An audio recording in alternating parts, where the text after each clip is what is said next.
Selamat berjumpa di channel Nilai Manfaat. Terima kasih telah berada di sini. Dalam video series ini, kita akan belajar selama 64 hari untuk membangun nilai pada diri Anda.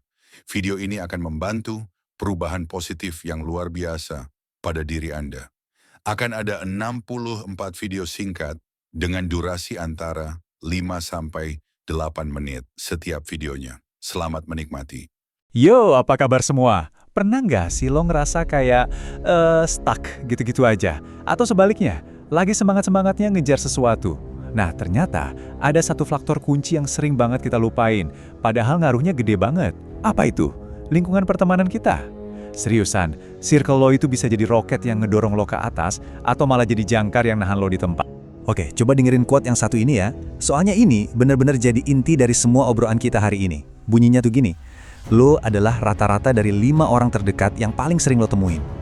Ini bukan sekedar kata-kata bijak lo, ini beneran powerful banget. Coba deh, sekarang juga, coba pikirin. Siapa 5 orang itu buat lo? Soalnya gini, interaksi kita sehari-hari itu bener-bener nentuin arah hidup kita loh. Orang-orang yang ada di sekeliling lo, mau lo sadar atau enggak, itu tuh pelan-pelan ngebentuk cara lo mikir, kebiasaan lo, bahkan mimpi-mimpi lo. Lo bakal nyerap energi mereka. Pertanyaannya, energi yang lo serap itu ngangkat lo ke atas atau malah narik lo ke bawah?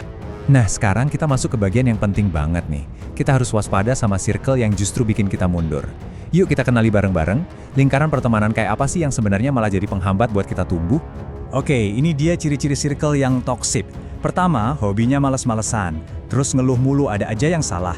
Suka banget ngegosip ngomongin orang. Dan yang paling parah, abis nongkrong sama mereka, bukannya seger, malah mental rasanya capek banget. Hati-hati loh, kebiasaan ini tuh nularnya lebih cepat dari apapun. Awalnya cuma dengerin, lama-lama kok kita jadi ikutan. Contoh paling gampang ya, lo punya circle yang tiap kali kumpul, kerjaannya cuma ngomongin orang lain. Gibah gitu. Mungkin awalnya seru ya, kayak dapat hot news. Tapi coba deh, jujur sama diri sendiri, apa sih faedahnya buat hidup lo? Dan hasilnya? Ya ini dia, waktu lo habis sia-sia, energi lo terkuras, dan pikiran lo jadi negatif. Lo nggak dapat insight baru, nggak dapat motivasi, yang ada cuma capek mental dan pikiran jadi keruh. Bener-bener nggak ada untungnya sama sekali. Oke, cukup ngomongin yang bikin mundur. Sekarang kita balik ke sisi yang positif.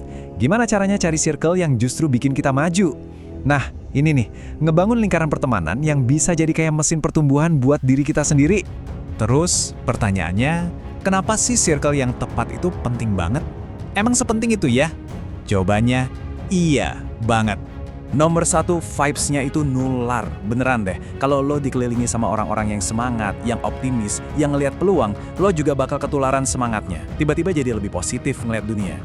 Yang kedua, motivasi lo jadi naik.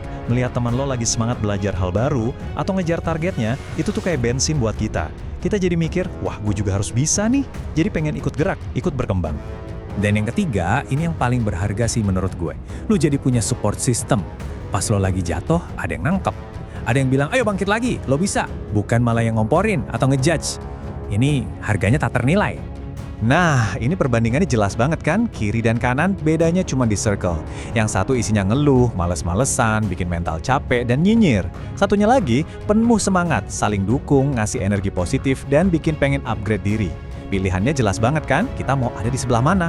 Contoh di kehidupan nyata ya, lo gabung circle futsal, ya otomatis lo jadi lebih sehat, lebih sering gerak. Lo punya circle kerjaan yang suportif? Wah, target sesusah apapun rasanya jadi lebih mungkin buat dicapai bareng-bareng. Lingkungan itu benar-benar ngebentuk hasil. Oke, kita udah paham kenapa ini penting. Pertanyaan selanjutnya, terus gimana caranya? Nah, sekarang saatnya kita upgrade circle kita.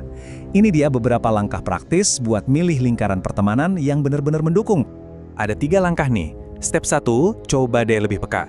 Cari temen yang setelah ketemu tuh lo ngerasa dapat energi positif, bukan yang malah nyedot energi lo. Step 2, gabung ke komunitas yang sesuai sama passion lo. Mau itu soal startup, olahraga, musik, apapun. Di situ lo bakal ketemu orang-orang sefrekuensi. Dan step 3, ini yang paling berat tapi harus. Jangan takut buat ngejauhin circle lama yang bikin lo mundur. Mungkin ninggalin circle lama kedengarannya jahat ya. Tapi coba deh, lihat dari sudut pandang ini. Ini namanya self-upgrade. Ini adalah proses sadar buat ninggalin kebiasaan atau lingkungan yang ngehambat demi pertumbuhan diri lo sendiri. Anggap aja kayak ngehapus aplikasi yang bikin HP lo lemot. Lo lakuin itu buat kebaikan diri lo sendiri.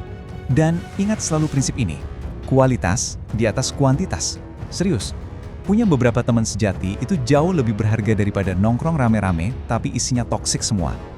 Mending punya 2-3 teman yang beneran bisa diandelin. Oke, kita sampai di kesimpulan dari semua obrolan ini.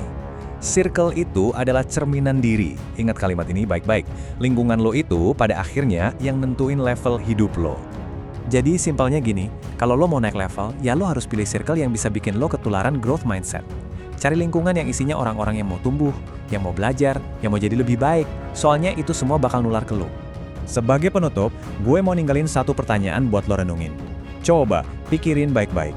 5 orang terdekat lo sekarang, udah bikin lo naik level belum? Jawab jujur ya, karena jawabannya ada di tangan lo, dan masa depan lo juga.